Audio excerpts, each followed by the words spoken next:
সনাম। কি বলে? সনাম।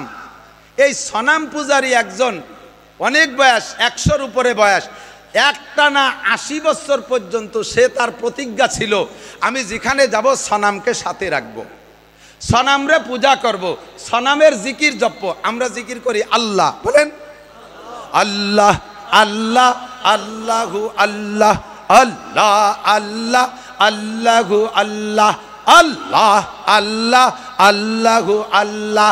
সমাদ সমাদ, বলেন সমাদ সমাদ সমাদ সমাদ। কার নাম? আল্লাহর নাম। কুল হু আল্লাহু আহাদ, তারপরে আল্লাহু সমাদ। সমাদ আল্লাহর নাম। উনরা আরবিতে ওনাদের মূর্তি রেখে সনাম। এই সনাম রে গাড়ে করে চলাফেরা করে সব জায়গায়। এক জায়গা যাইয়া ওর পেশা পাইছে সনাম রে, সনামের কাছে তো মুনাজাত করে, এটা দাও ওইটা দাও সেটা দাও, সব চায়। লক্ষ্মীর কাছে অর্থ চায়, লক্ষ্মীর পেটের মধ্যে খালি খেয়াড়, ও কি সাইডে ভয় সব তৈরি করে। সরস্বতীর কাছে বিদ্যা চায়, সে নিজেও তো জীবনে করে দিলে 1 লাইন স্কুলই পড়ে নাই, কথা কর না কে। দুর্গার কাছে ক্ষমতা চায়, সে দুর্গার ক্ষমতা কি? রাস্তায় দাঁড়ায় তুলিবেরা কুত্তো তার নাক মুখ ভরে স্প্রে করে সুজায়, সে কুত্তো খেদানোর ক্ষমতা রাখে না, ঠিক কি ঠিক না? তার কাছে ক্ষমতা চায়, তো ক্ষমতা বাবা কার কাছে? ওই ভদ্রলোক এই সব তাই সনামের কাছে চায়। আজকে ওর রাস্তায় চলার পথে সনাম তো গাড়েই রয়েছে, সনাম রে রাইকে পেশাব করতে গেছে, তো সনাম রে রাস্তার পাশে পেশাব করতে গেছে, দেখে দূরিতে পেশাবের ভিতরে ফস ফস ফস ফস শব্দ আসতেছে, ওর পেশাব ছাড়াও পিছনে একটা শব্দ, দেখে যে কুত্তই সেই সনামের আগাগুলা স্প্রে করে দিছে। ও তো ওই পেশাবের মধ্যেই রেগে গেছে, আইসা সনামের ঠ্যাং দৌড়িয়া দমাদম পাথরের সাথে বাড়ি, তোরে শেষ করে ফেলাই দেব বদমায়েশ, আমার জীবনের সব প্রতিরক্ষার দায়িত্ব তোরে দিয়েছিলাম, তুই আমারে পাহারাদারি করবি, তুই আমারে বাঁচাবি, তুই আমারে হেফাজত করবি, তোর কি ক্ষমতা আছে? তোর সারা গা গোসল করাই দিছে কুত্তই মুতিয়ে, তাই তুই ঠেয়া তুই পারলি না, আর তুই আমারে কি উপকার করবি? কথা বলেন ঠিক ঠিক না? রাগিয়ে গেছে, বাড়ই দৌড়ে হাত পাও ভাঙ্গে, তারপরও মহব্বত তো একবারে শেষ করা যায় না।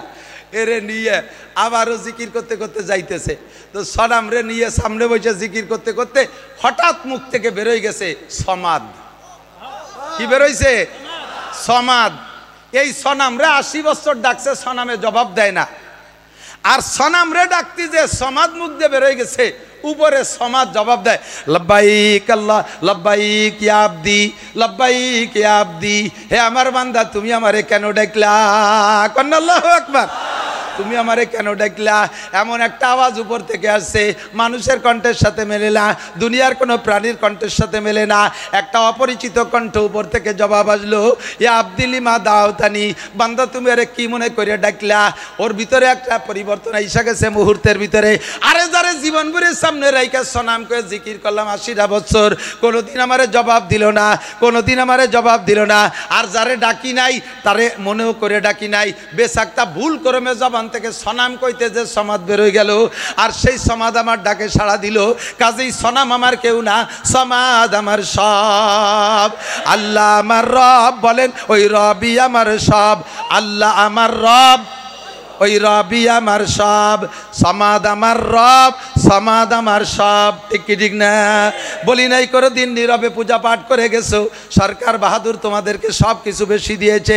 আরে আমরা এই গ্যাঞ্জামের ভিতরে, বাংলাদেশের গ্যাঞ্জামের ভিতরে দেখেন উরাই বড় বেকায়দা, নিজেদের মূর্তি নিজেরা ভাঙ্গে, নিজেদের মন্দির নিজেরাই আগুন জ্বালাই দিয়া, স্থানীয় মুসলমান যুবকদের উপরে দোষটা চাপাই দিয়া এই দেশের মুসলমানদেরকে মার খাওয়াইছে। কথা বলেন ঠিক ঠিক না?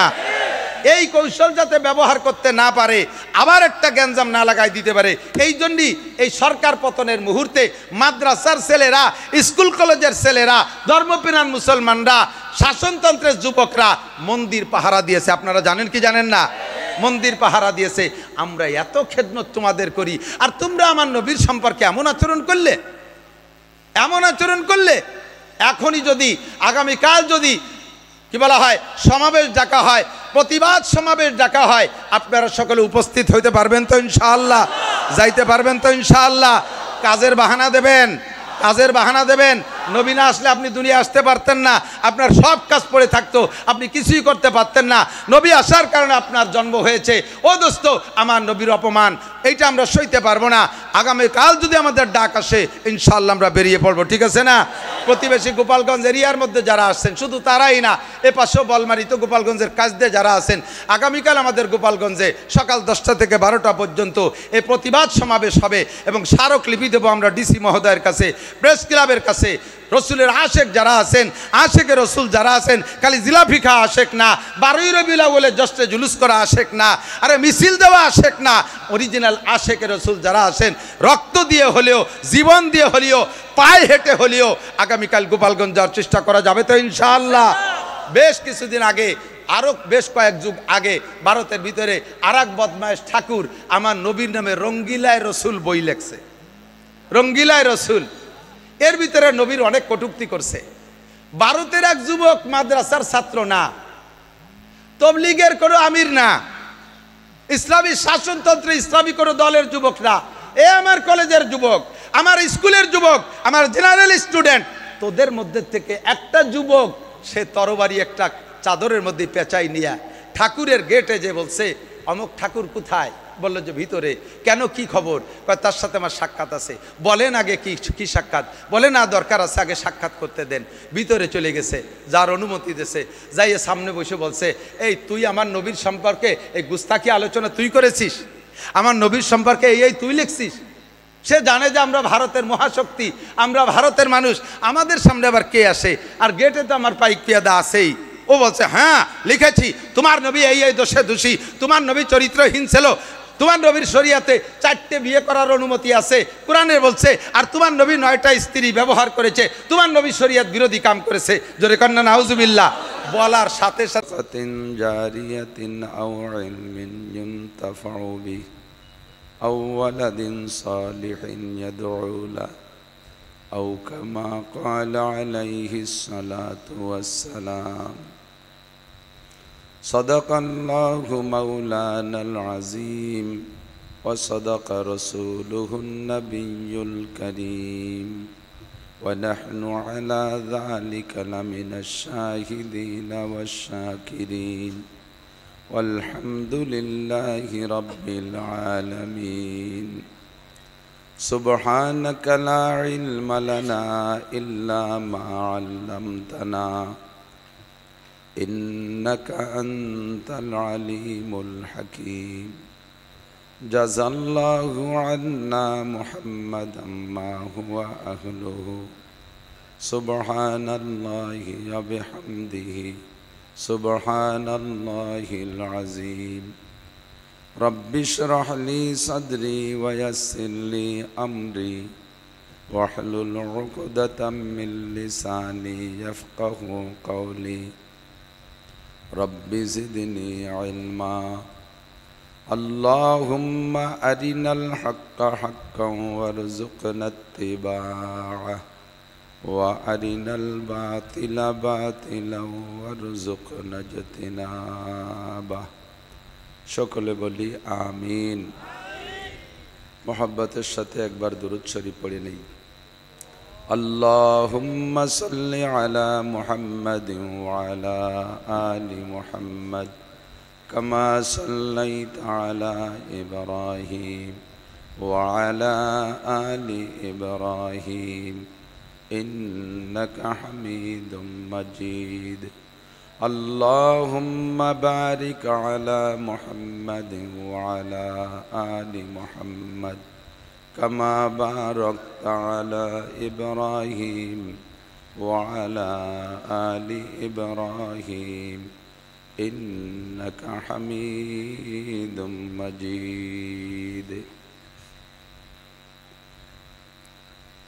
ঐতিহ্যবাহী রূপাবাদ ইসলামিয়া মাদ্রাসা, রূপাবাদ বলমারি ফরিদপুরের উদ্যোগে আয়োজিত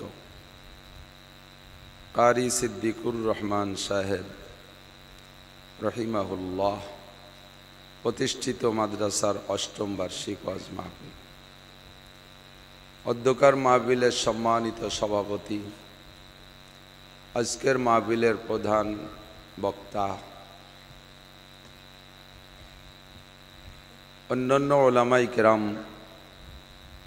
মাদ্রাসার বর্তমান মোহতামিম সাহেব হুজুর, আসাতেজাই কেরাম, এ অঞ্চলের অনেক অনেক ওলামাই কেরাম, আয়েম্মায়ে মাসাজিদ, মাদ্রাসার আজিজ আমতুলাবা, প্রাণ প্রিয় আমার দেশবাসী, আল্লাহ তাবারক ওয়া তাআলা শাহী দরবারে আমাদের পক্ষ থেকে পাঠাই অসংখ্য শুকর যে আল্লাহ তাআলা এই বর্ষা বাদলের দিনে আমাদের জন্য আজকের দিনটা এবং এখনও পর্যন্ত আবহাওয়া অনুকূল রেখেছেন। ফাঁকা আকাশের নিচে জান্নাতের আশায় জাহান্নামের ভয়ে, সওয়াবের আশায় গুনার ভয়ে, হেদায়েতের আশায় গুমরাহির ভয়ে, আল্লাহ তার রসুল সাল্লাল্লাহু আলাইহি ওয়াসাল্লামের প্রেম ও ভালোবাসা অন্তরে নিয়ে কোরআন সুন্নাহ থেকে কিছু আলোচনা করা ও শোনার একটা পরিবেশ তৈরি করে দিয়েছেন। এই অঞ্চলের লক্ষ লক্ষ মানুষের মধ্য থেকে বাছাই ছাঁটাই করে আল্লাহ পাক আমাদেরকে আগে আসার বসার তৌফিক ইনায়াত করেছেন। শুকর আদায় করি আলহামদুলিল্লাহ।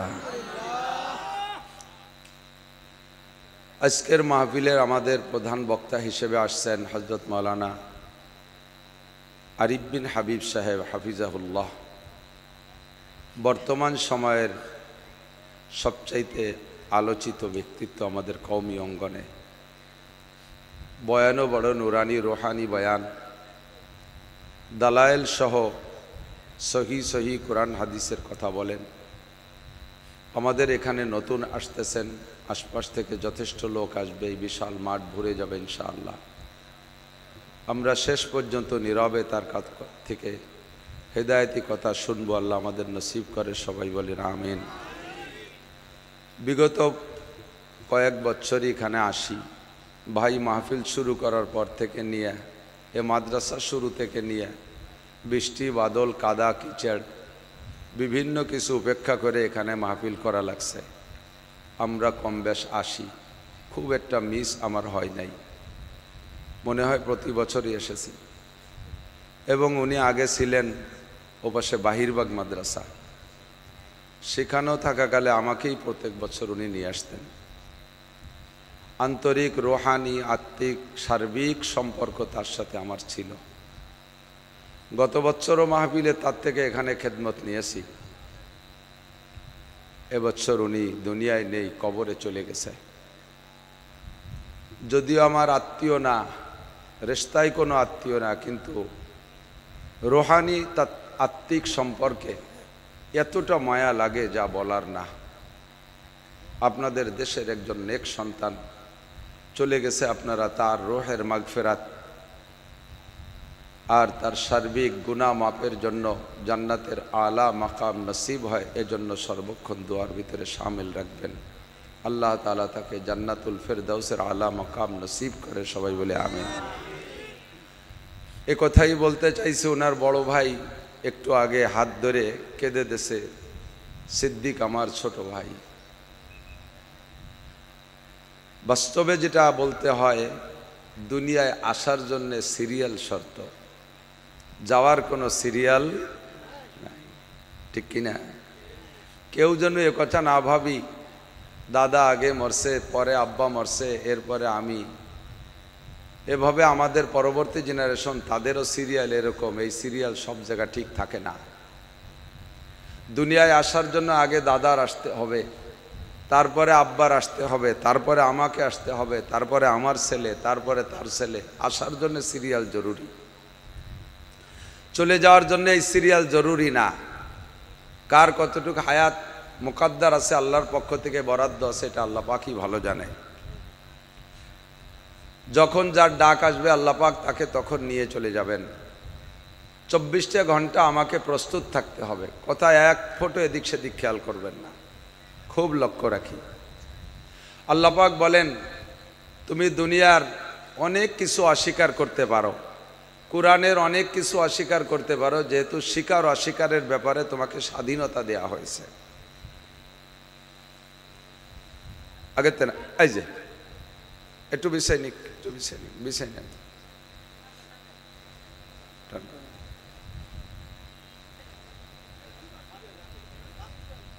খুলে দেন, আর একটা খুলে দেন, এক মাথা নিয়ে যান খুলে। দুইটা হলে একটা টেনে আলাদা করে ফেলেন, একটা। আচ্ছা, তবু আসেন, সামনে চলে আসেন, আসেন,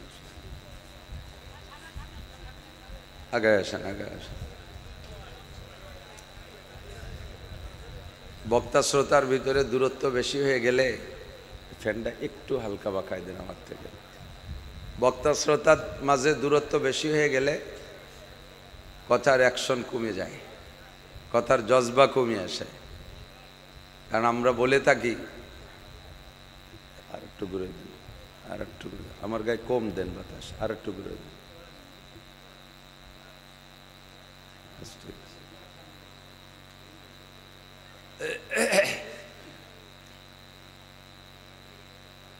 ওহী হুজুর আলাইহিসসালামের কাছে যখন আসতো, জিবরিল আলাইহিসসালাম যখন হুজুরের কাছে ওহী নিয়ে আসতেন, কাইফা কানা বাদুল ওহী, বুখারী শরীফের একেবারে প্রথম বাব, প্রথম শিরোনাম কাইফা কানা বাদুল ওহী। হুজুরের কাছে ওহীর সূচনা কেমন ছিল, লম্বা চওড়া আলোচনা। যখন ওহী আসতো হুজুরের কাছে, তখন হুজুর আলাইহিসসালাম কঠিন শীতের মধ্যেও সাহাবাই কেরাম কম্বল গায়ে দিয়ে বসে আছে, আর হুজুর ঘামিয়ে যাইতেন একেবারে, তরবাতার জামা গেঞ্জি সব ভিজে যাইত। তো হুজুরকে কখনো ওই সময় বাতাস দিত না, বাতাস দেয়া নিষেধ ছিল, ঘামতে দিতে হবে। এই ঘামের ভিতর দিয়া ওহী অর্জন করতেন হুজুর। তো ঘামিয়ে যাওয়াটা ওহীর বরকত। বক্তারাও ওয়াজের সময় যদি ঘামিয়ে যায় তাহলে বোঝা যাবে ওহীর বরকত। কোরআনের বয়ান ঘামিয়ে যাইতে হবে, এটা ওহীর বরকত। ফ্যানের বাতাস নিয়ে এই ওহীর বরকতকে সরাই ফেললে ঠান্ডা হয়ে গেলে গলা বসে যায়। এই জন্য আমি ফ্যানের বাতাস সইতে পারি না, যারা পারে তারা তো শরীর স্বাস্থ্য ভালো। বক্তা শ্রোতার ভিতরে কাছাকাছি হইলে রহমত বেশি হয়।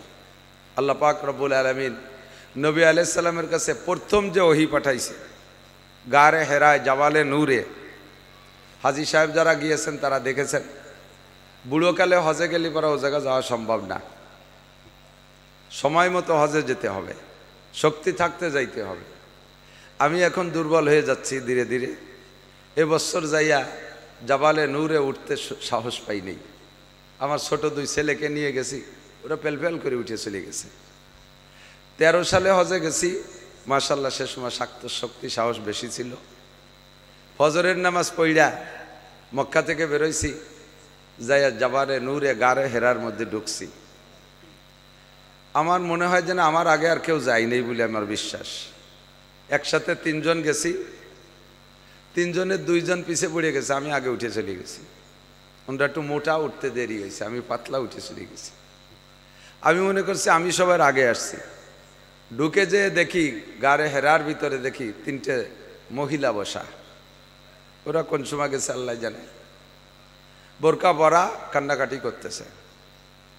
জায়গাটা এমনই জায়গা, যদি আপনিও যান মনে হবে যেন জিবরাইল আপনার কাছেও আসবে, এমন একটা পরিস্থিতি। এই একতাল ঠিক রাখো। কারেন্টে যেহেতু এভাবে আপ ডাউন করতেছে, জেনারেটর চালু রাখতে হবে, ও কারেন্টের আশায় বসে থাকা যাবে না। আপনিও যদি গারে হেরার মধ্যে যান তখন আপনার মনে হবে যেন জিবরাইল আপনার সাথে এখানে আসবে, সাক্ষাৎ করবে, এমন একটা হাল তৈরি হয়ে যায়। আল্লাহ পাক আমাদের সকলকে যার তৌফিক দান করেন, বলেন আমিন। যাবেন তো ইনশাআল্লাহ, নিয়ত আছে, সময় থাকতে যাবেন। তো হুজুর আলাইহিস সালাতু ওয়াস সালাম একটানা 40 দিন গারে হেরার মধ্যে বসা। 40তম দিন লাইলাতুল কদর। এই লাইলাতুল কদরে জিবরিল আলাইহিস সালাতু ওয়াস সালাম মানুষের রূপ ধারণ করে আইসা সামনে এসে বসে বলতেছেন, ইয়া মুহাম্মদ ইকরা, মুহাম্মদ পড়েন। হুজুর জবাব দিলেন, মা আনা বিকারি, আমি তো লেখাপড়া জানি না, কি পড়বো, পড়তেই তো পারি না। সুম্মা কালা ইকরা, আবার কয় পড়েন। সুম্মা কালা মা আনা বিকারি, আমি পড়তে পারি না। সুম্মা কালা ইকরা, আবার বললেন পড়েন। আবারও বললেন মা আনা বিকারি, বলছি না আমি পড়তে পারি না। ফাগাত্তা জিবরাইল মুহাম্মাদান সাল্লাল্লাহু আলাইহি ওয়াসাল্লাম মা সাদরিহি, জিবরিল আলাইহিস সালাম নবী আলাইহিস সালামকে বুকের সাথে লাগাইয়া একটা চাপ দিলেন। তো চাপটা এ পরিমাণ ছিল, জিবরাইলকে তো আল্লাহ তাআলা চাপের একটা মেজারমেন্ট দিয়ে দিয়েছে, এত জোরে চাপ দিবা না যাতে তোমার চাপে মুহাম্মদ সাল্লাল্লাহু আলাইহি ওয়াসাল্লামের সিনের হাড় ভেঙে যায়। আবার হালকা চাপ দিয়ে ছেড়ে দিলেও দুইটা জিনিস একসাথে মিশতে হলে তো পরিমাণ মতো একটা চাপ লাগবে, একটু চাপ দেবা যাতে তোমার ভিতরে যা আছে তা জিবরাইলে তা মুহাম্মদ সাল্লাল্লাহু আলাইহি ওয়াসাল্লামের ভিতরে ঢুকে যায়। পরিমাণ মতো চাপ দিয়ে ছেড়ে দেশে এবার কাই ইকরা হুজুর পড়া শুরু করছেন। ইকরা বিসমি রাব্বিকাল্লাযী খালাক খালাকাল ইনসানা মিন আলাক ইকরা ওয়া রাব্বুকাল আকরাম। 5টা আয়াত পড়ে ফেলেছি। এই 5টা আয়াতই জিবরাইলের সিনা থেকে হুজুরের সিনায় চলে গেছে। সিনা থেকে সিনার মধ্যে এলেম যায়, কতক্ষণ সিনা থেকে সিনার মধ্যে।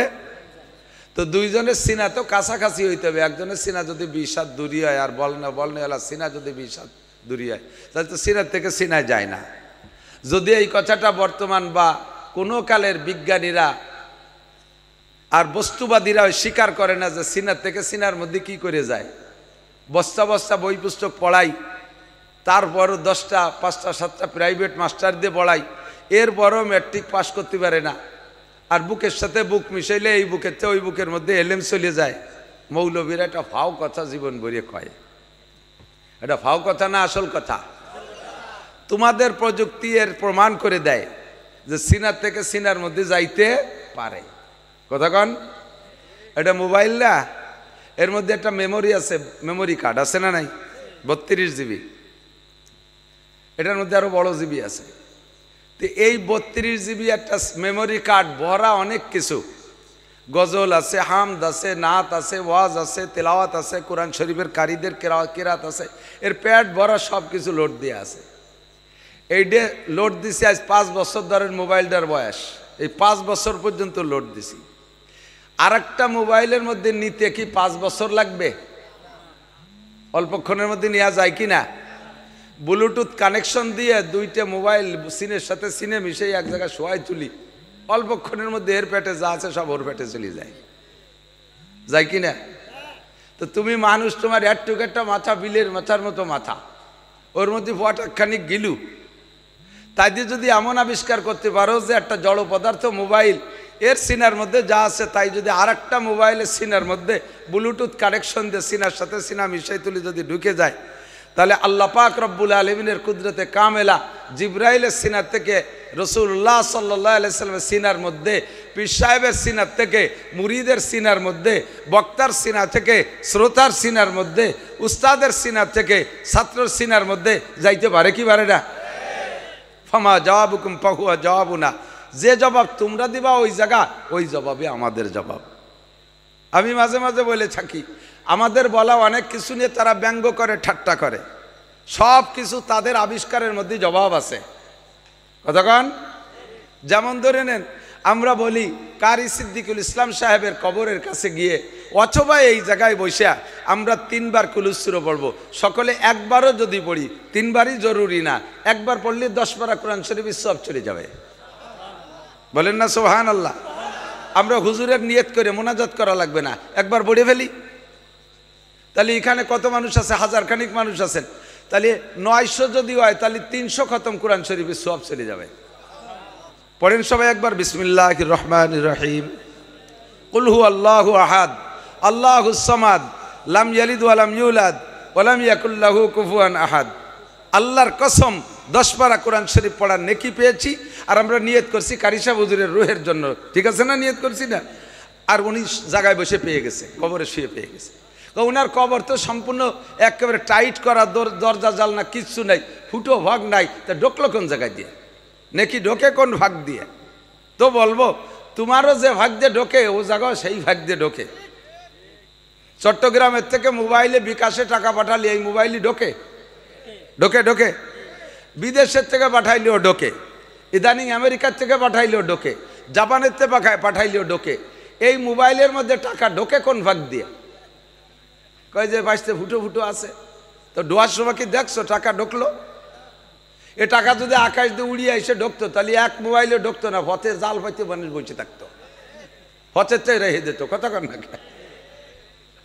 তো তোমার একটুক একটা মাথার একটুক গিলু দিয়ে যদি এমন আবিষ্কার করতে পারো যে ওই আমেরিকার থেকে টাকা পাঠাইলে তোমার মোবাইলের মধ্যে ঢুকতে সময় দেখিনি আবার ঢোকা হয়ে যায়, বেরোনোর সময় বেরোনো যায়। তোমার আবিষ্কার যদি এরকম হয়, আমার আল্লাহ পাক রব্বুল আলমিনের কুদরত এর চাইতে লক্ষ কোটি গুণ পাওয়ারওয়ালা। আমরা বিশ্বের যেখানে বসে সূরা ইখলাস পড়বো, আব্বার কবরে চলে যেতে পারে, কারি সাহেবের কবরে যেতে পারে, আরেকজনের কবরে যেতে পারে, পারে কি পারে না? ক্ষমা জগ বুকুম ফৌয়া জবাবুরা।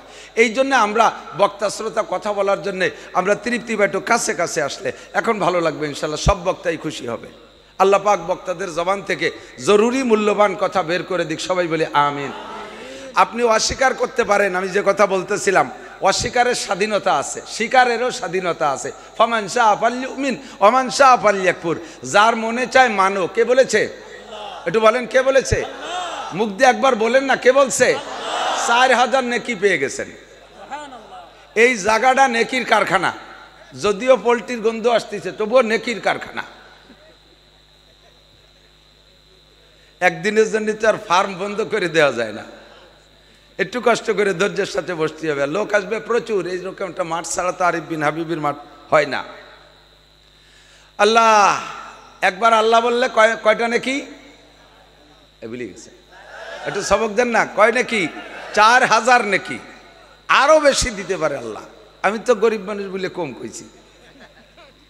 এক মাহফিলে কালেকশনের জন্য কইলাম যে ভাই 5000 টাকা দেবেন কে? একজনকে আমি 5 লাখ দেব। আমি বয়তে তো 5 লাখ চাই নেই, যে আমি হলো ছোট বড়াইনি মানুষ, আমি 5000টা অনেক বড় মনে করতে, উনি 5 লাখ দিয়ে ফেলাইছে। আমি গরিব মানুষ, ছোট মানুষ, 4000-এর কথা বলছি। আমার আল্লাহ 4 কোটিও দিতে পারে কি পারে না? তো কেন আল্লাহর নামটা মহব্বতের সাথে নেব না? আল্লাহ পাক রব্বুল আলামিন স্বাধীনতা দিয়েছে, তুমি আমাকে মানলেও মানতে পারো, না মানলেও না মানতে পারো। আমরা বিশ্বাস করলেও করতে পারো, না করলেও না করতে পারো। কবর আযাব আছে, বিশ্বাস করলেও করতে পারো, না করলেও না করতে পারো। এর স্বাধীনতা তোমার আছে, যেহেতু তুমি দেখো নাই। ফেরেশতা আছে না নাই? মানতেও পারেন, না মানতেও পারেন। জান্নাত আছে না নাই? মানতেও পারেন, নাও মানতে পারেন। জবরদস্তি নাই, লা ইকরাহা ফিদ্দীন, ধর্মের মধ্যে কোনো জবরদস্তি নাই। পুলসিরাত আছে না নাই? হাসর নাসর হবে কি হবে না? মিজানের পাল্লায় মাপামাপি আছে না নাই? এ সব কিছু আছে, তবে আপনি মানতেও পারেন, নাও মানতে পারেন। না মাননেওয়ালাকে আল্লাহ তাআলা ধরে ধরে পিটাই পিটাই মানায় না, মাননেওয়ালাকে সাথে সাথে আল্লাহ তাআলা মিষ্টি পাঠাই দিয়ে খাওয়ায় না। কতক্ষণ? ওয়ামান শাআ ফালইউমিন ওয়া মান শাআ ফালইয়াকফুর। যার মনে চায় মানো, আর যার মনে চায় না মানো না। তবে মানলে তোমার লাভ। মানে ইহতাদা ফা ইন্নামা ইয়াহতাদি লিনাফসি। যে ব্যক্তি হিদায়াতের বাণী গ্রহণ করবা, কথাকে মেনে নিবা, হিদায়াতের বিশাল একটা প্রতিদান আছে, সেইটা সেই পেয়ে যাবা। ওয়ামান দাল্লা ফা ইন্নামা ইয়াদিল্লু আলাইহা। আর হিদায়াতের বাণী ত্যাগ কইরা এইটাকে অস্বীকার করে গুমরাহির পথ যে বেছে নিবা, তার গুমরাহির একটা ফলাফল আছে, গুমরাহির একটা প্রতিদান আছে, ওইটা তাকেই বহন করিতে হইবে। আল্লাহ তাজিরু ওয়াজিরাতুম বিজরা উখরা। একজনের বোঝা আর একজনের গাড়ে উঠাই দেওয়া হবে না, যার যার বোঝা তাকেই বহন করিতে হইবে। আল্লাহ পাক বলেন, জান্নাত না মানতে পারো, জাহান্নাম না মানতে পারো, পুলসিরাত না মানতে পারো, কোরআনকে বিশ্বাস না করতে পারো, আসমানি কিতাব না মানতে পারো, নবী রসুলকে তুমি নাও মানতে পারো, ফেরেশতা আছে নাও মানতে পারো, কিয়ামত হবে তাও না মানতে পারো, আরে কবর আযাব আছে তাও তুমি না মানতে পারো। আমার শরীয়তের যত যা কিছু আমি বলেছি একটাও তুমি না মানলে না মানতে পারো। হাত্তাকে আমি আল্লাহকে তুমি অস্বীকার করলে করতে পারো, তবে একটা জিনিস অস্বীকার কেউ করতে পারবা না, এনি ম্যান এভরিবডি কুল্লু নাফসিন যায়িকাতুল মাউত। সমস্ত প্রাণী মরণশীল। বাঘেরও মানা লাগে আমাকে মরতে হবে, সিংহেরও মানা লাগে আমাকে মরতে হবে, হাতিকেও মানা লাগে আমাকে মরতে হবে। কথা বলুন ঠিক কি ঠিক না? আরে শুধু আমরাই না, ফেরেশতা পর্যন্ত জানে একজন ফেরেশতাও থাকবে না। কুল্লু শাইইন হালিকুন ইল্লা ওয়াজহুল্লাহ। একমাত্র আল্লাহ ছাড়া কেউ থাকবে না। অবশেষে আজরাইল ফেরেশতা পর্যন্ত নিজের জানটা বের করে দিয়া উনিও মৃত্যুবরণ করতে বাধ্য হবে। এবার মরার ভয়তে তুমি কোথায় যাবা? ফাইনাল মাফার।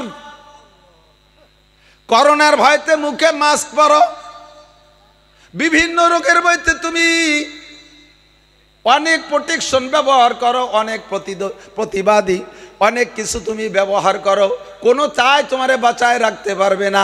ইজা জালুহুম লা ইস্তাখিরুনা সাআতান ওয়া লা ইস্তাকদিমুন।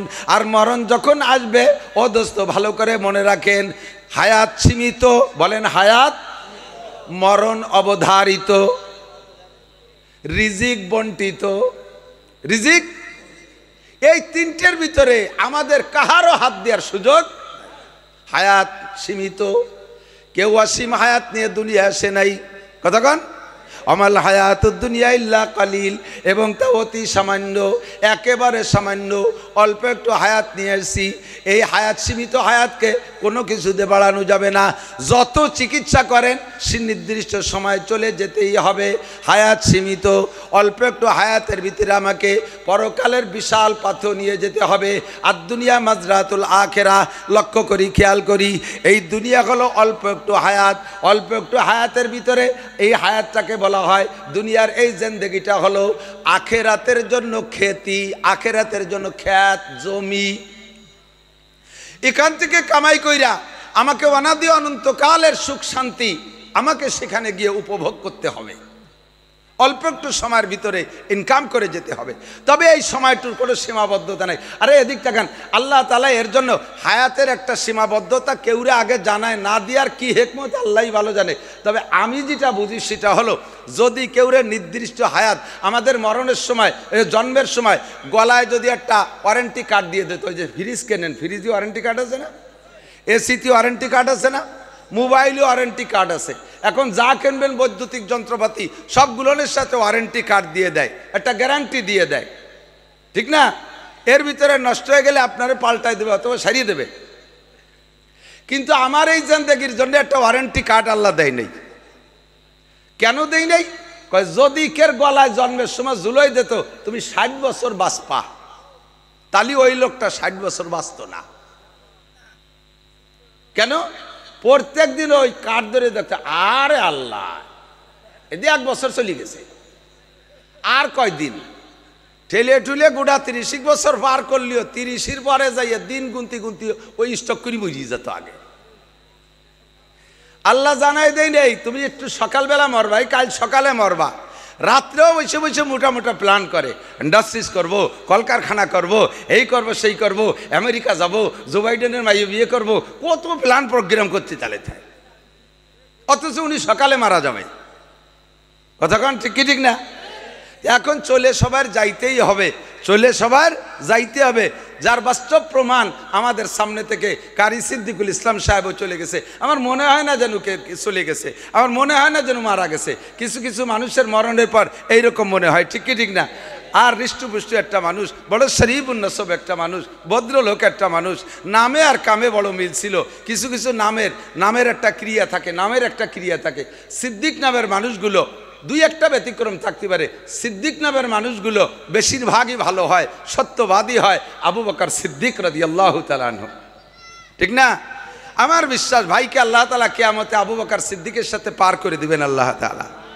নামের বরকত থাকে। কিছু কিছু যেমন মজনু, মজনু একটা নাম, মজনু, এই মজনু নামের মানুষ পাগলামি আরো বেশি।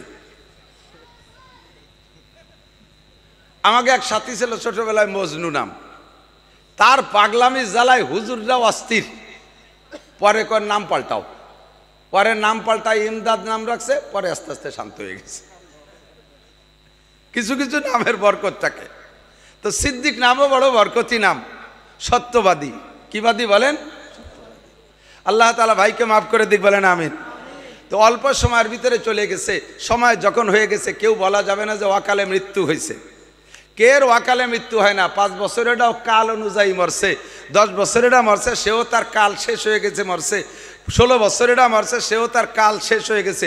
ওয়াকালে কের মরণ নাই। সবার যে কাল আল্লাহ তাআলা ধার্য করেছেন, আল্লাহ পাক বলেন কুল ইন্নাল মাউতাল্লাযী তাফিরুনা মিনহু, বলে দাও উম্মতের কাছে যেই মরণের ভয়তে তুমি পালাই বেড়াচ্ছ, তাফিরুনা মিনহু ফাইন্নাহু মুলাকিকুম, ওই মরণে তোমার সাথে সাক্ষাৎ করবেই করবে। ফাইন্নাহু মুলাকিকুম, তুমি যেখানেই থাকো না কেন সে জায়গা যে তোমার মরণে ধরবে, যেটা তোমার টাইম আছে সেই সময়ই মরবে। আল্লাহ পাক বলেন 5টা বিষয় তুমি জানো না, ইন্নাল্লাহ ইন্নাল্লাহ ইনদাহু ইলমুস সাআ, কিয়ামত কবে হবে এটা তোমারে জানতে দেই নেই। ওয়াইনাজিলুল গাইস, কোন মেঘে বৃষ্টি নামবে এটা তোমারে জানতে দেব না। ওয়াইনাজিলুল গাইস ওয়া ইয়ালামু মা ফিল আরহাম, কোন নারীর পেটে সন্তান আছে, কি সন্তান আছে এইটা তোমাদেরকে আগের থেকে জানতে দেব না বাচ্চা পেটে আসার আগে। আর ওমা তাদরি নাফসুম মাজা তাকসিবু গদা, আগামীকাল কে কি ইনকাম করবে এইটা কেউ আল্লাহ তাআলা অ্যাডভান্স জানতে দেন নাই। ওমা তাদরি নাফসুম বিআইয়ি আরদিন তামুত, কে কোন জায়গা যে মারা যাব এইটা কেউ কে আল্লাহ তাআলা জানতে দেয় নাই। কে কখন মারা যাবে, যার যেখানে মরণ আছে তাকে সেখানে যেতেই, আমি আপনিও মারা যাব। সংক্ষিপ্ত কথা হলো, সময় আমার কম, আজকে এখানের দাওয়াত রাখতে চাইনি। তারপরও কারি সাহেবের কথা শুনে আমি সব ঝামেলা বাদ দিয়ে অল্প একটু সময় এখানে ওনার ইসালে সোয়াবের জন্যে, ওনার জন্য দোয়া করার জন্যে আসছি। সুপরামর্শ একটা হলো, আল্লাহ নবী বলেন উজকুরু মাহাসেনা মাউতাকুম, খুব খেয়াল করব। তোমাদের ভিতরে যারা মারা যায় তাদের ভালো গুণগুলো আলোচনা করবা, তাদের গুণগুলো আলোচনা করবা। তাতে লাভ কি? পরিষ্কার হাদিসে আছে, হুজুর একদিন এক জানাজার পাশে দাঁড়ায় বলেন, যদি তোমরা কোনো মৃত্যু ব্যক্তি সম্পর্কে 40 জন মানুষের সাক্ষী দাও যে লোকটা ভালো ছিল, তাহলে আল্লাহ পাক তাকে ভালো বিবেচনা করে মাফ করে দিবেন। কুমাইতে কুমাইতে সাহাবায়ে কেরাম নিয়ে আসলেন মাত্র 3 জনের মধ্যে।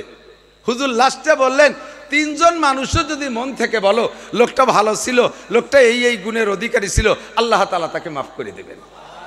আমাদের মধ্যে কেউ যদি এরকম আমাদের প্রশংসার বদৌলতে, তাহলে আমাদের কোনো লস আছে? কোনো লস আছে? কাজেই আমরা প্রশংসার সাইডটা রাখবো, তবে প্রশংসা করতে হবে ভালো দিক দিয়ে। আমি আগে একদিন ইউটিউবের ভিতরে একটা জানাজার ভিতরে জানাজায় দাঁড়াইলে তো মানুষ সেইগুলো বলা বলি করে, আর কোনো কোনো এলাকায় প্রথা আছে, জিজ্ঞেস করে উনি কেমন ছিলেন, সবাইকে ভালো ছিল, উনি কেমন ছিলেন, ভালো ছিল। এইটা নিয়ম না, এইটা নিয়ম না। কারণ ওই গতানুগতিক বলতে খারাপ ছিল জানে কেউ কেউ, সে ওই তালে তালে মিথ্যে কথা কয় ভালো ছিল। কিন্তু ওই জায়গায় দাঁড়ায় দেখতেছি নেতারা দাঁড়াইয়া ওই মাইয়েতের প্রশংসা করতেছে, কয়েকজনে কয়েক রকম বলছে। তো একজনে বলতেছে উনি বড় ভালো মানুষ ছিলেন, আমাদের সাথে কত যে কনসার্ট করছেন, কত জায়গা উনি গান গেয়েছেন, আর কত যে উনি ড্যান্স করতেন, উনার ড্যান্স মেয়েদের চেয়ে সুন্দর ছিল, উনি বড় ভালো ছিলেন। ফেরেশতারা কি কয় জানেন? তোর ড্যান্স করাটারে খালি আমাকে রেঞ্জের মধ্যে পাঠা, কবরে দে, ওরে মাজা বাড়ায় ভাঙ্গি বেলায় তো ড্যান্স করায় ছাড়িয়ে দেব। গান গাইতে ভালো, সুদ খাইতেন ভালো, ভালো ঘুষ খাইতেন, এদেশের মানুষের কাছে যথেষ্ট পয়সা নিয়ে এনে চাকরি দিয়েছেন, এদেশের ভালো ভালো কিছু করেছেন।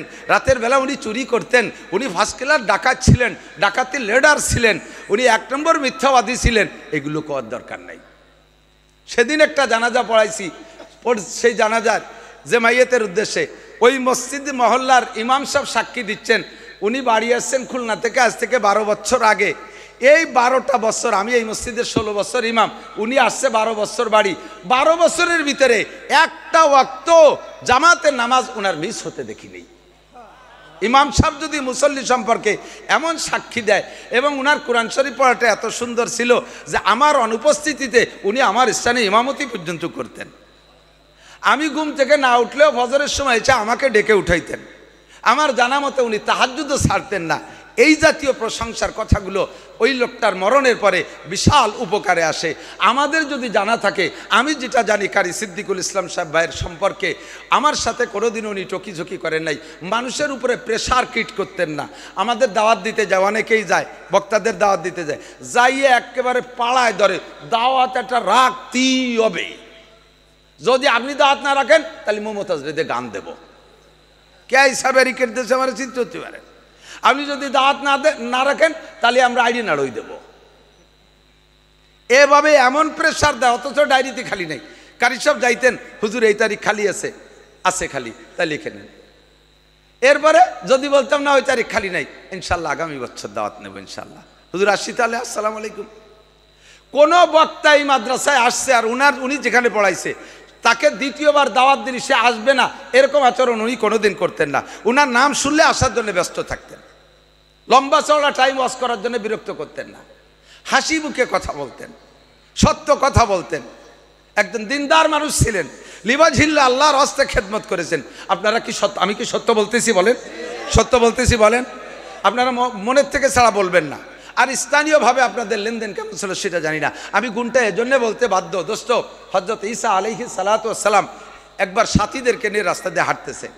হাঁটতে হাঁটতে হাঁটতে হাঁটতে কত দূর যাইয়া রাস্তার পাশে দেখে ওনার চোখের সামনে পড়ে গেছে একটা মরা বিলেই, বিড়াল মরা, এদিক একটা বিড়াল মরা। তো মরা বিড়ালটার মরিয়ে তো গেছেই, এরপরে পচছে, পচার পরে পোকা হয়ে গেছে। এই জাতীয় প্রাণী মরলে পোকা হয়, চোখে জীবনে একটা দূরে দেখছেন নাকি আমি জানি না। পোকা এত হয় যে ভিতরে নিচে যে মুর্দা আছে তাও দেখা যায় না, খালি পোক হয়ে যায়, এমন একটা অবস্থা। আমি যেভাবে বলছি আমার নিজেরই ঘৃণা লাগতেছে। হযরত ঈসা আলাইহিস সালাতু ওয়াস সালাম ওই পচা পোকাওয়ালা মরা বিড়ালের কাছে দাঁড়াই গেছে। সব সাথীদেরকে ঈসা আলাইহিস সালামের সাথীদেরকে বলা হয় হাওয়ারি, আর আমার নবীর সাথীদেরকে বলা হয় সাহাবী। তে হাওয়ারিয়া ঈসা আলাইহিস সালাম সকলকে দাঁড় করে বলছে, এই তোমরা দাঁড়াও। দাঁড়াইয়া বলতেছে, দেখো তো এই বিড়ালটার কোন জায়গা ভালো আছে, খুব খেয়াল, দেখো তো বিড়ালটার কোন জায়গা ভালো আছে। সবাই এক এক নজর দেখে, হুজুর একটু সরিয়ে চালানো, ওই দিকে যে কই, এ তো চোখ দিয়ে দেখা যায় না, গন্ধ আসতেছে, আবার দেখার মতো কিছু নেই। কয় না এই জায়গাতে বলি যেতে হবে, কয় যে হুজুর ওর কোনো জায়গা ভালো নাই, সরেন দি।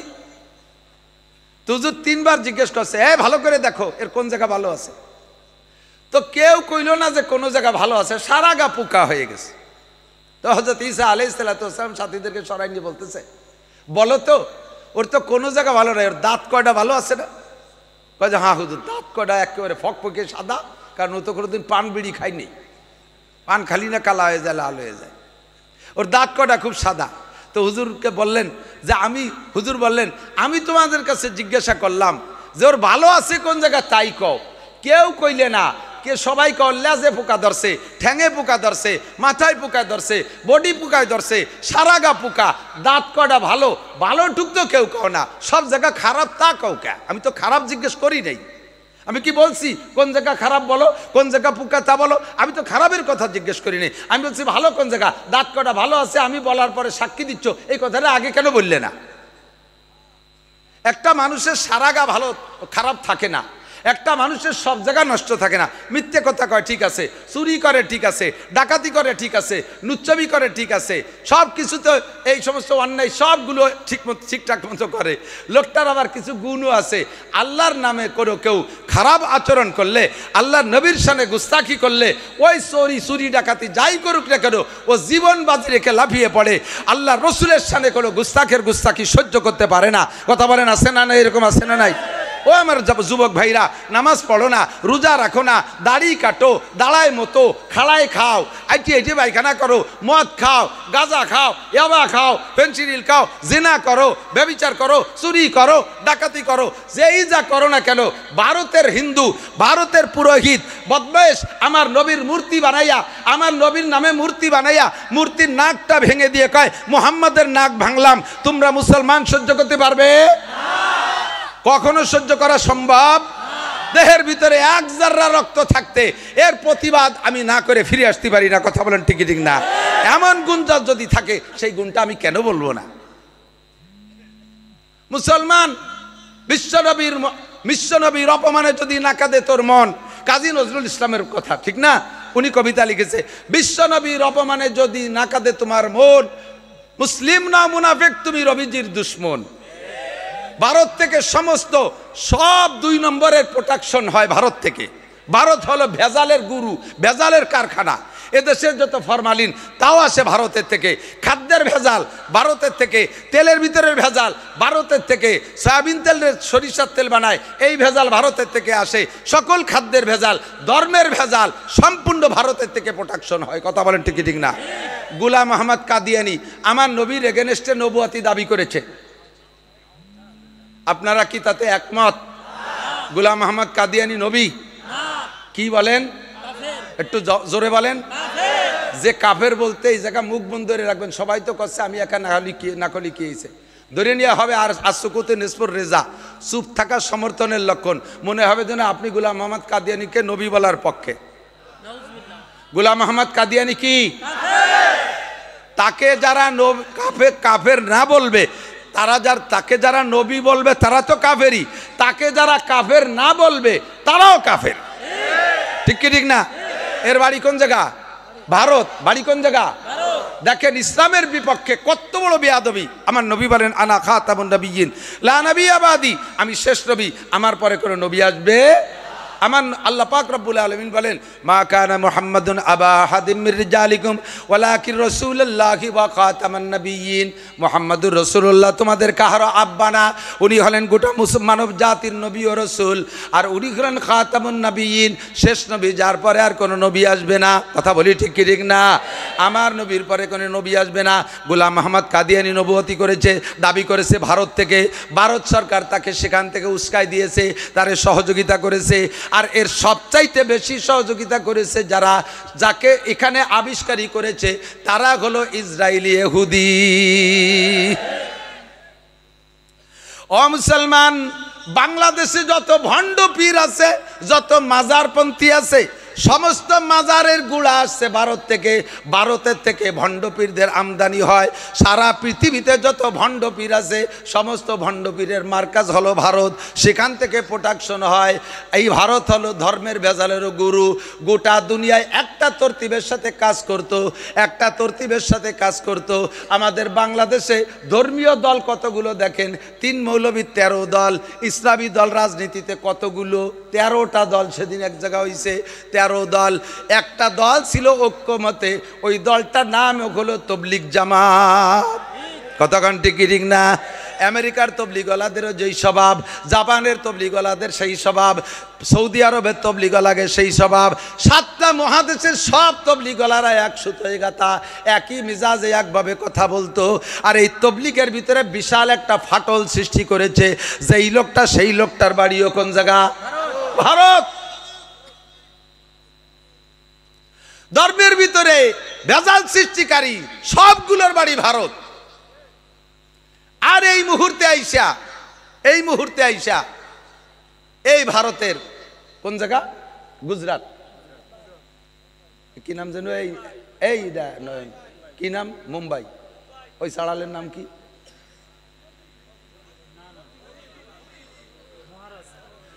কি মহারাজ যেন নাম। আমরা এদিক তাকান, আমরা এই জায়গায় কত বয়ান করছি, এ গ্রামে গ্রামে মহল্লায় মহল্লায় মাহফিল হয়। কোন মাহফিলে কোন হিন্দুদের কটাক্ষ করে আমরা কথা বলি? তাদের মন্দির মূর্তি সম্পর্কে আমরা কোনো খারাপ মুক্তি করি? এত বড় মুহূর্তে দেখেন, এই মাননীয় কি বলা হয়, বিগত সরকার, শেখ হাসিনার সরকার যতদিন ছিল ক্ষমতায়, অতদিন বাংলাদেশের মুসলমানদের উপরে রাজত্ব করতে হিন্দুরা। আমরা মাহফিল করতে জন্য অনুমতি নেওয়া লাগতো, হিন্দুদের পূজায় অনুমতি লাগতো না। আমাদের মাইকি সাউন্ড বেশি হয়ে যায়, এতে শব্দ দূষণ হয় বিদায় আমাদের মাইক বন্ধ করে বক্সে ওয়াজ করা লাগছে। আর হিন্দুরাই একটানা 7 দিন 8 দিন 10 দিন পূজার মাইক এমন জোরে ধুমধাক্কা চালায়, মসজিদে মুসল্লিরা নামাজ পড়তে পারে না, তাদের অনুমতি লাগে না। তারা এভাবে শব্দ দূষণ করে দেশে রাজত্ব চালাইছে। কথা বলেন ঠিক ঠিক না? আমাদের উপরে তারাই দেশে থেকে নির্যাতন করেছে, আমরা কখনো কিছু বলি নাই। আমরা কখনো কিছু বলি নেই, আল্লাহ দে ছেড়িয়ে দিছি। আমরা তাদেরকে দেশের মেহমান মনে করেছি, মেহমানের মর্যাদায় রেখেছি। আমরা বাড়িওয়ালা হিসেবে আমরা আমাদের একটু লস মেনে নিছি। বোঝেন বাড়িওয়ালা আর মেহমানের পার্থক্য? আপনি আপনার এদিক তাকান, আপনার একটা ভাইয়ের একটা উদাহরণ দিলে বুঝতে সহজ হয়। আপনার একটা ভাইরা বাইরে আপনি দাওয়াত দিয়েছেন, এই ভাইরার একটা ছেলে 5 বছর বয়স, বহুকাল আসে না আপনাদের বাড়ি। এই বাচ্চাটা হওয়ার পরে কোনোদিন আসে নাই। আপনার আদরের শালি মোহাব্বতের ভাইরা একটা বাচ্চা হয়েছে, তাও সেরকম দেখতে, দাওয়াত দিয়েছেন, তাদেরও পয়সা করি আছে, আসছে আপনার বাড়ি বেড়াইতে। আসার পরে আপনারও 5 বছরই একটা আছে ছেলে, তো 2 খালাতো ভাই একসাথে ঘরের মধ্যে আনন্দ করে, খেলাধুলা করে, ফুর্তি করে। এই খেলাধুলার ভিতর দিয়ে আপনার ছেলে বাড়ির একটা গিলাস, কাঁচের একটা গিলাস, আগে ছেলে রূপবান গিলাস 1.5 টাকা দাম, মনে আছে নাকি? ওয়াসা কাঁচের গিলাস, ওই গিলাস একটা তার হাতেতে ছুটে পড়ে ভেঙে গেছে। আপনি কি করেন? আপনার ছেলেরে যে ঘাট ঠাইসে ধরে ধমাধম 2 থাপ্পড় ভাঙ্গিয়ে ফেলাই দেবো, গুঁড়ো করে ফেলাই দেবো। আপনার বাইরা ভাই এসে ঠেকাইছে, 1.5 টাকা দামের রূপবান গিলাস ভাঙছে, আপনার ছেলে 2 থাপ্পড় দিয়ে দিয়েছেন। কিছুক্ষণ পরে আপনার ভাইরা ভাইয়ের ছেলে যে বেড়াইতে আসছে, সে যাই আপনার শোকেসের মধ্যে হ্যাঙ্গার ধরে নিয়ে আসছে। হ্যাঙ্গারের ভিতরে 12টা গিলাস, বেলজিয়াম গিলাস, এক একটা গিলাসের দাম 1300 টাকা। এই 12টা গিলাস ধরিয়ে আইলে স্লিপ করে পড়িয়ে সব কটা গুঁড়ো গুঁড়ো করে ফেলাইছে। আপনার ছেলে 1.5 টাকা দামের একটা গিলাস ভাঙছে, 2 থাপ্পড় মারিয়ে দিয়েছেন, এইটা আপনার ভাইরা ভাই দেখছে। সেই ভাইরা ভাইয়ের ছেলে 12টা গিলাস, এক একটা গিলাস 1300 টাকা দাম, ভাঙ্গে গুঁড়ো গুঁড়ো করে ফেলাইছে। আপনার কেমন লাগতেছে এইটা অনুভব করে আপনার ভাইরা ভাই তার ছেলেরে যায় থাপ্পড় শুরু করছে, এক করে শেষ করে ফেলাই দেবো, আর কোনোদিনে বাড়ি আনবো না। আপনি সে সময় কী করবেন বলেন তো? আপনি আপনার ভাইরা ভাইরে ধমক দেবেন, হাই ছোট ওরে মারিস না, ও ছোট মানুষ, ও কি বোঝে, ও কি বোঝে, ও গিলাস ভাঙছে কি হয়েছে, কি ওরম গিলাস আমার শোকেস ভরা রয়েছে, ওরে আর ফিরে মারলে কিন্তু খবর আছে, ওরে যদি আর মারিস ও জীবনে আমার বাড়ি বেড়াতে আসবে না, ও বলবে যে না খালা বাড়ি বেড়াতে যাবো না, ও বাড়ি গেলি খালি মার খাওয়া লাগে, ওই বাড়িতে আর কোনো দিন আসবে না। এখন ভাইরা ভাই কি কয়, তা আমারটা 12টা ভাঙলো, তাতে তুমি মারতে যাও না, তোমারটা দিয়ে 1.5 টাকা দামের একটা ভাঙছে, তারে দিয়ে 2 থাপ্পড় দিলে, ওটা হলো বাড়িওয়ালা আর ওটা হলো মেহমান। ওরে যদি 1.5 টাকা দামের গিলাস ভাঙার পরে থাপ্পড় দূরে না দেয়, ও কয়েকদিন পর আমার শোকেস ভেঙে ফেলাই দেবে, গাজারটা আসাতি যায়। একটু ইন্নালিল্লাহ পড়ি, ইন্নালিল্লাহি ওয়া ইন্না ইলাইহি রাজিউন। আমি এই জন্যই বলছি যে তোমরা এই কোরা বাদ দাও, এই কারেন্টের উপর নির্ভর করো না, একটানা জেনারেটর চালায় রাখতে হবে।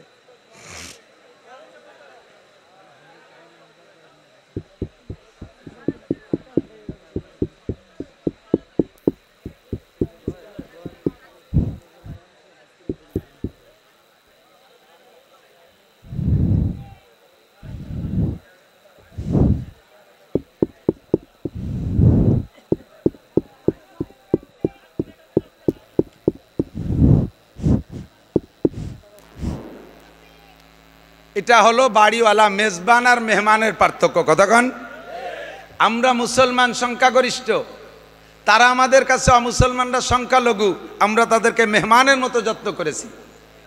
আমাদের মসজিদ বাংলা সরকার মসজিদ বানায় দেয় নাই, তাদের মন্দির ভাঙলে সরকার তার চাইতে দ্বিগুণ টাকা দিয়ে মন্দির বানায় দিছে, ঠিক কি ঠিক না? আমাদের মাহফিলের অনুমতি চাইছি, দেয় নাই, আর তাদের পূজা পাঠ করতে অনুমতি লাগে না, সব তাদেরকে দিয়ে করাই দিছে। তারা মেহমান, তাদের জন্য এটা আমরা করেছি, এটা আমরা মানবতা দেখাইছি। কিন্তু আমাদের দেশের আমাদের মুসলমান ভারতের ভিতরে সংখ্যালঘু, আর তারা হিন্দুরা সংখ্যাগরিষ্ঠ, তারা তো সে জায়গায় আমাদের সাথে মেহমানের আচরণ করে না। কাশ্মীরি মুসলমানদেরকে মারে, গুজরাটে মুসলমানদেরকে মারে, বোম্বে মুসলমানদেরকে মারে, মহারাষ্ট্রে মুসলমানদেরকে মারে, মুসলমানদের ঈদগার ভিতরে শুকর ছাড়িয়ে দেয়, মুসলমানদের মসজিদ ভেঙে ফেলে, বাবরি মসজিদ ভেঙে সেখানে মন্দির বানায়, এত বড় নির্যাতন করে। আমরা জীবন ভরে সহ্য করে নিয়েছি, এখন আমরা আর জবান বন্ধ রাখতে পারি না, আমরা জবান বন্ধ রাখতে পারি না। তোমরা যাদের পূজা পাঠ করো, তোমরা যাদের পূজা পাঠ করো, তাদের কোনো ক্ষমতা নাই। আমার আল্লাহ পাক বলেন, ইন্নাল্লাযীনা তাদউনা মিন দুনিল্লাহ লা ইয়াখলুকু যুবাবা ওয়ালা বিজতামাউ লাহ। হে দুনিয়ার অমুসলমান মূর্তি পূজারীরা, তোরা যেই মূর্তির পূজা পাঠ করিস, সেই মূর্তির কোনো ক্ষমতা নাই। লা ইয়াখলুকু যুবাবা ওয়ালা বিজতামাউ লাহ। সারা দুনিয়ার সমস্ত মূর্তি একত্রিত হইয়া একটা তাজা মাছি বানাইতে পারবে? কথা বলেন, পারবে? একটা মাছি বানাইতে পারবে না। আল্লাহ কয় মাছি বানাইতে পারবে না, শুধু তাই না, ওয়া ইয়াসরুবুহুমুদ দুবাবু শাইআন লা ইয়াস্তানকিযুহু মিনহু। তোরা তোদের দেবদেবীর সামনে যে প্রসাদ দিস, তাদের সামনে দই দিস, তাদের সামনে মিষ্টি দিস, তাদের সামনে কলা দিস, যত প্রসাদ তাদের সামনে দিস, ওগুলো যদি মশা মাছিতে খেয়ে ফেলে, এমনকি তাদের গায়ের থেকেও যদি কোনো অঙ্গ খুলে নিয়ে যায়, লা ইয়াসলুবুহু যুবাবান, তাদের গায়ে, তাদের হাত থেকে, মাছির হাত থেকে একটা খাদ্য, একটা কিছু তারা কেড়ে রাখার ক্ষমতা রাখে। কথা বলেন, রাখে? বলি নাই কোনো দিন, এখন বলে দেব, বলি নাই কোনো দিন। আমরা দেশে ধর্মনিরপেক্ষতা পথ অবলম্বন করেছি, যার যার ধর্ম সেই সেই পালন করো, লাকুম দিনুকুম ওয়ালিয়া দিনের আয়াতের পর আমরা আমল করেছি। আমাদের বিশ্ব নবীর গায়ে যখন হাত দিয়েছ, তার বিপক্ষে যখন জবান খুলেছ, এখন আর আমরা বসে থাকতে পারবো? সম্ভব? একেবারে জবাব হবে, উপযুক্ত জবাব। সাবধান হয়ে যাও, আর মুসলমান রেডি থাকো। বাংলাদেশ সংখ্যা অল্প একটু জায়গা, বাংলাদেশ সামান্য কয়েকজন মানুষ। সেদিনকে একজন কয়, ভারতের 100 কোটি মানুষ যদি পেশাব করে দেয়, তাতে বাংলাদেশের 18 কোটি মানুষ ভাইসে পেশাবে ভাইসে বঙ্গোপসাগরে চলে যাবে। পেশাব খালি করে দেখ, পেশাব খালি করে দেখ। কথা বলেন? আমরা কোরআনে বিশ্বাসী। আমার আল্লাহ বলেন ইয়াকুম মিনকুম ইসরুনা সাবিরুনা ইয়াগলিবু মিয়াতাইন। 20 জন মুসলমান যদি ইমানি বলে বলিয়ান হয়ে দাঁড়িয়ে থাকতে পারো, জোরে বলেন কয়জন? 20 জন মুসলমান, মাত্র 20 জন মুসলমান যদি দাঁড়িয়ে থাকতে পারো, তাহলে আল্লাহ বলেন 200 জন কাফের যত বড় অস্ত্রধারী হোক না কেন, 200 জন কাফের 20 জন মুসলমানের সামনে দাঁড়াইতে পারবে? হক নিয়ে যদি লড়া হয় তাহলে যত শক্তি আসুক, এই হকওয়ালাদের সামনে সমস্ত শক্তি হেরে যেতে বাধ্য। বাস্তব তার চোখের সামনে দেখলাম। আমার এদেশের, আমার এলাকার জনগণ বেশিরভাগ 90% আমলিগ হওয়ার পরও আপনারা কথাটা বুঝে নেন দোস্ত, আল্লাহু আকবার। যুবকরা, ছাত্ররা যেই বিষয়টা নিয়ে আন্দোলনে নামছে, বিষয়টা কিন্তু ন্যায়সঙ্গত ছিল, বৈষম্য বিরোধী। কথা কোন ঠিক না? শুধু মুক্তিযোদ্ধার সন্তানরা চাকরি পাবে আর এদেশের বাকিরা চাকরি পাবে না। এরা কোঠায় পড়ে না বিদায় চাকরি পাবে না। এদের এই আন্দোলনটা ছিল হক। এই হক আন্দোলন নিয়ে নামছে।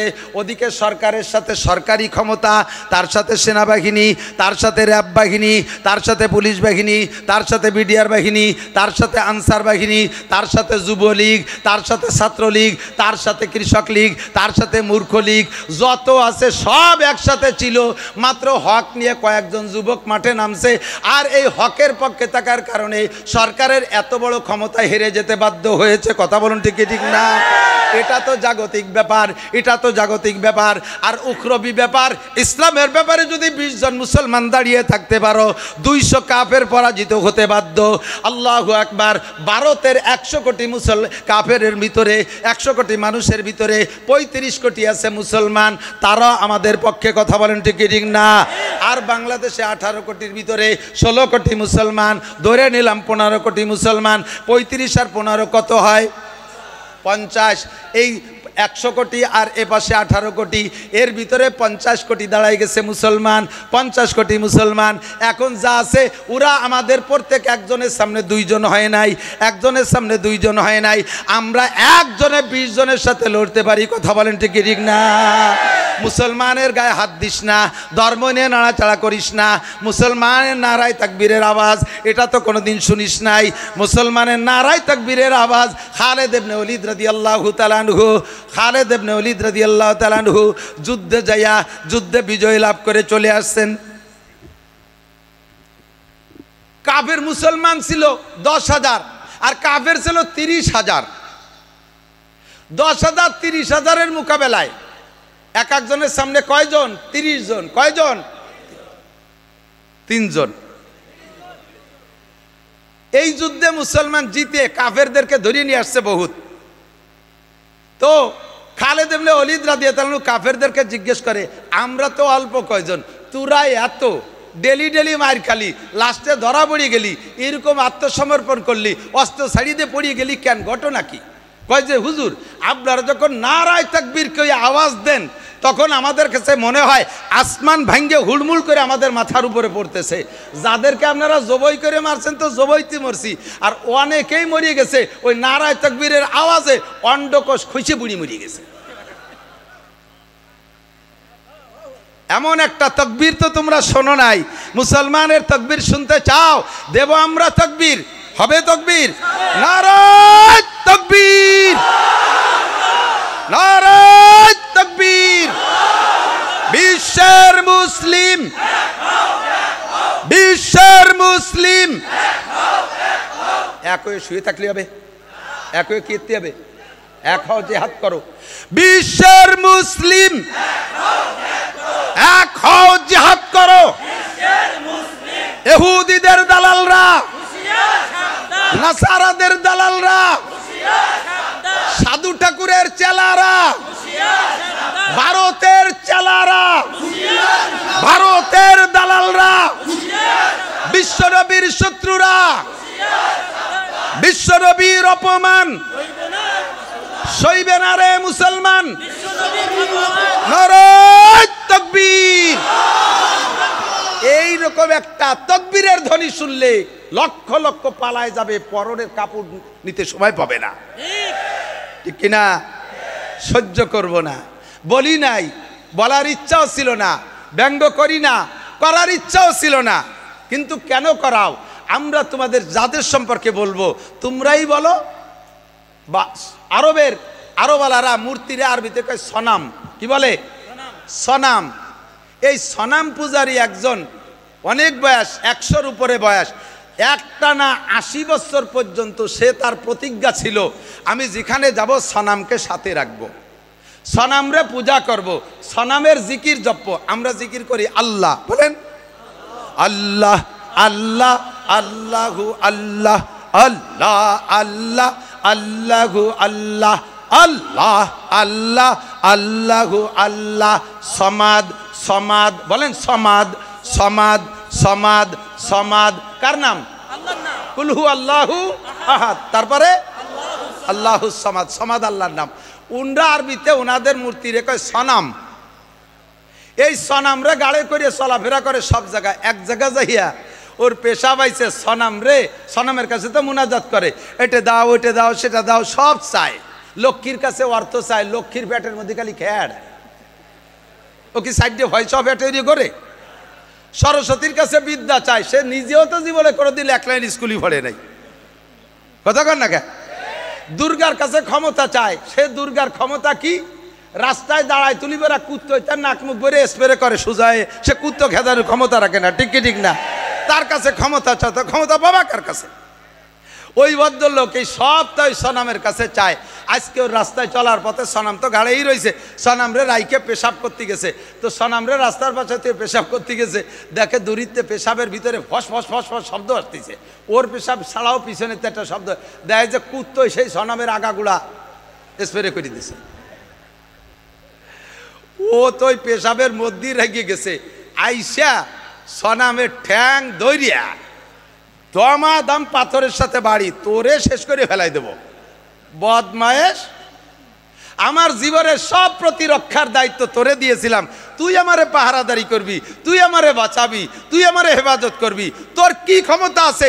তোর সারা গা গোসল করাই দিছে কুত্তই মুতিয়ে, তাই তুই ঠেয়া তুই পারলি না, আর তুই আমারে কি উপকার করবি? কথা বলেন ঠিক ঠিক না? রাগিয়ে গেছে, বাড়ই দূরে হাত পাও ভাঙ্গে, তারপরও মহব্বত তো একবারে শেষ করা যায় না। এরে নিয়ে আবারও জিকির করতে করতে যাইতেছে, তো সনাম রে নিয়ে সামনে বসে জিকির করতে করতে হঠাৎ মুখ থেকে বেরোয় গেছে সমাদ। কি বেরোইছে? সমাদ। এই সনাম রে 80 বছর ডাকছে, সনামে জবাব দেয় না। আর সনাম রে ডাকতে যে সমাদ মুখ দিয়ে বেরোয় গেছে, উপরে সমাজ জবাব দেয় লব্বাইক আল্লাহ লব্বাইক ইয়া আবদি লব্বাইক ইয়া আবদি। হে আমার বান্দা, তুমি আমারে কেন ডাকলা? কন্না আল্লাহু আকবার। তুমি আমারে কেন ডাকলা? এমন একটা আওয়াজ উপর থেকে আসছে, মানুষের কণ্ঠের সাথে মেলে না, দুনিয়ার কোনো প্রাণীর কণ্ঠের সাথে মেলে না। একটা অপরিচিত কণ্ঠ উপর থেকে জবাব আসলো, ইয়া আব্দিলি মা দাওতানি। বান্দা, তুমি আরে কি মনে করে ডাকলা? ওর ভিতরে একটা পরিবর্তন এসে গেছে মুহূর্তের ভিতরে। আরে যারে জীবন ভরে সামনে রাইকা সনাম করে জিকির করলাম 80টা বছর, কোনোদিন আমারে জবাব দিল না, কোনোদিন আমারে জবাব দিল না। আর যারে ডাকি নাই তারে মনেও করে ডাকি নাই, বেশাকটা ভুল করমে জবান থেকে সনাম কইতে যে সমাদ বেরোয় গেল, আর সেই সমাদ আমার ডাকে সাড়া দিল। কাজেই সনাম আমার কেউ না, সমাদ আমার সব। আল্লাহ আমার রব, বলেন ওই রবই আমার সব। আল্লাহ আমার রব, ওই রবি আমার সব। সমাদ আমার রব, সমাদ আমার সব। ঠিক কি ঠিক না? বলি নাই কোনো দিন নীরবে পূজা পাঠ করে গেছো, সরকার বাহাদুর তোমাদেরকে সব কিছু বেশি দিয়েছে। আরে আমরা এই গ্যাঞ্জামের ভিতরে, বাংলাদেশের গ্যাঞ্জামের ভিতরে দেখেন উরাই বড় বেকায়দা।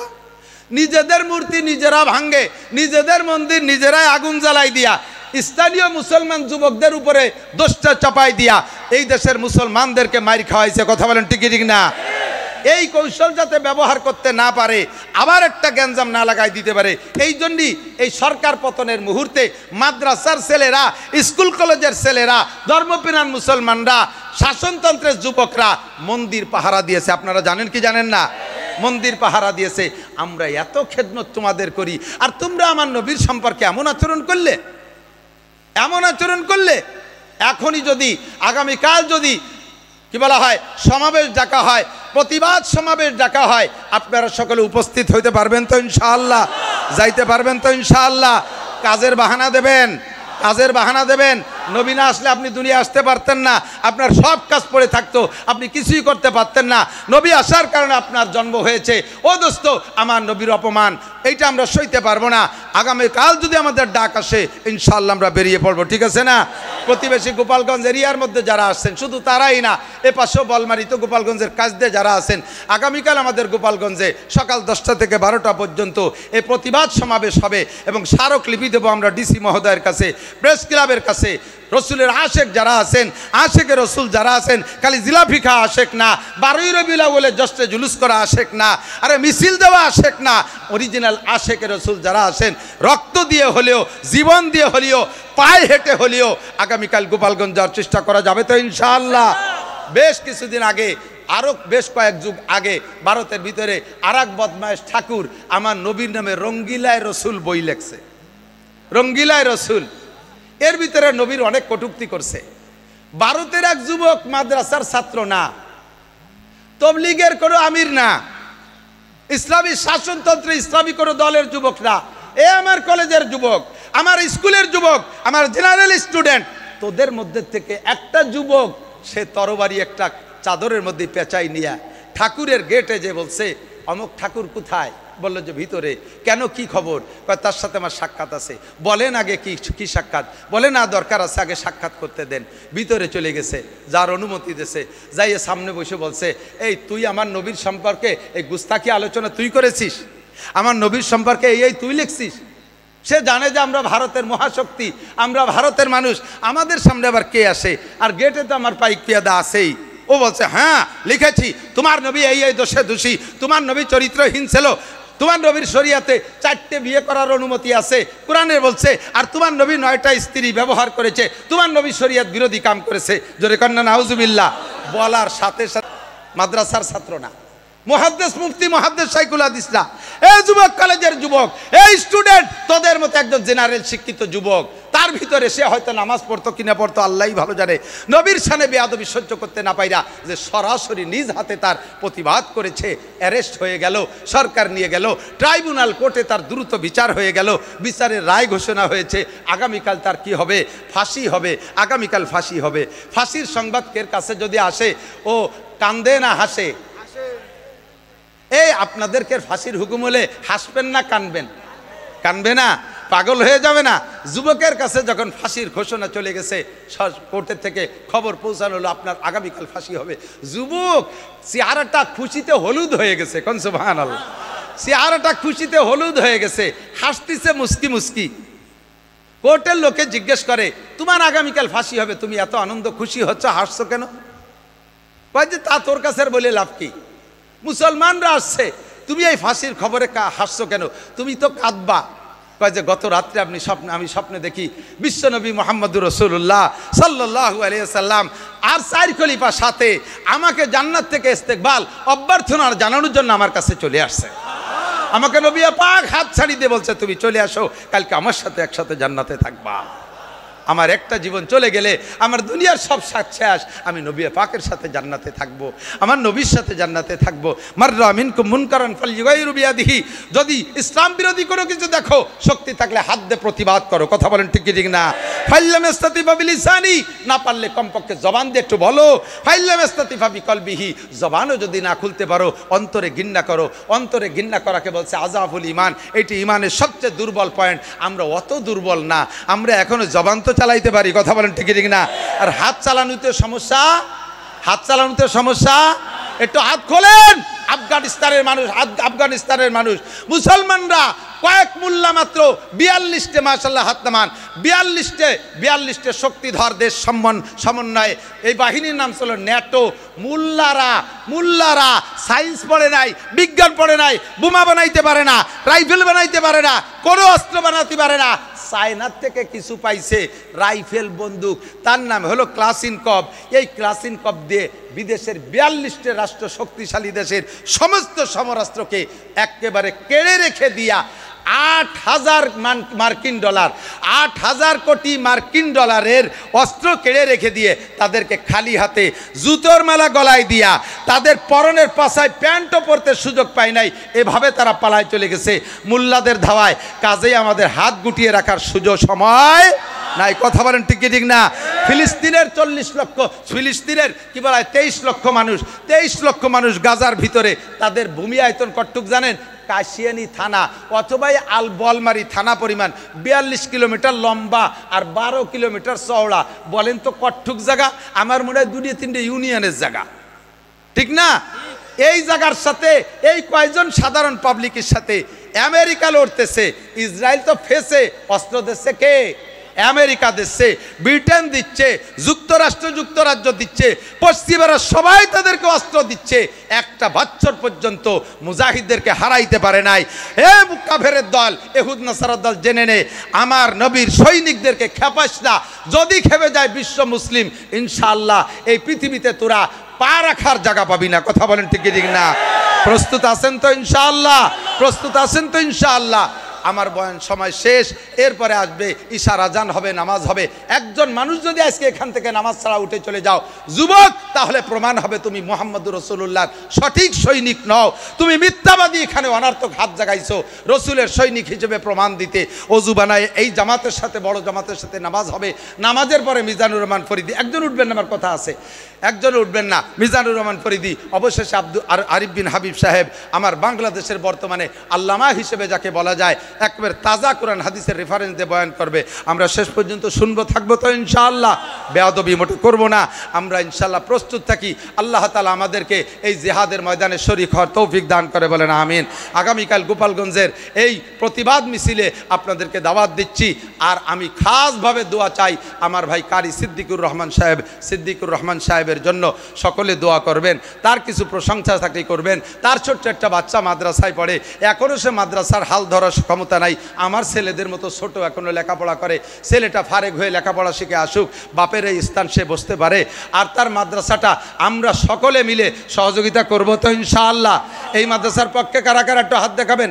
মাদ্রাসার পক্ষে থাকবেন তো ইনশাআল্লাহ? ধান দিয়ে, পাট দিয়ে, লজিং রেখা, চামড়ার টাকা দিয়ে, জাকাত ফেতরা, এককালীন অনুদান দিয়ে আমার ভাইয়ের, আপনার ভাইয়ের মাদ্রাসা কারি সিদ্দিক সাহেবের মাদ্রাসার পাশে থাকবো ইনশাআল্লাহ। আল্লাহ তাআলা মাদ্রাসাকে কবুল করুক, আমাদের মর্দে মুজাহিদ হিসেবে, জেহাদি সৈনিক হিসেবে আমাদের কবুল করুক, বলেন আমিন। সুবহানাল্লাহি বিহামদি, সুবহানাল্লাহিল আযীম, সুবহানাকাল্লাহুম্মা ওয়া বিহামদিকা আশহাদু আল্লা ইলাহা ইল্লা আনতা আস্তাগফিরুকা ওয়া আতুবু ইলাইক। আসসালামু আলাইকুম ওয়া রাহমাতুল্লাহি ওয়া বারাকাতুহু। আলহামদুলিল্লাহ। সম্মানিত শ্রোতাবৃন্দ,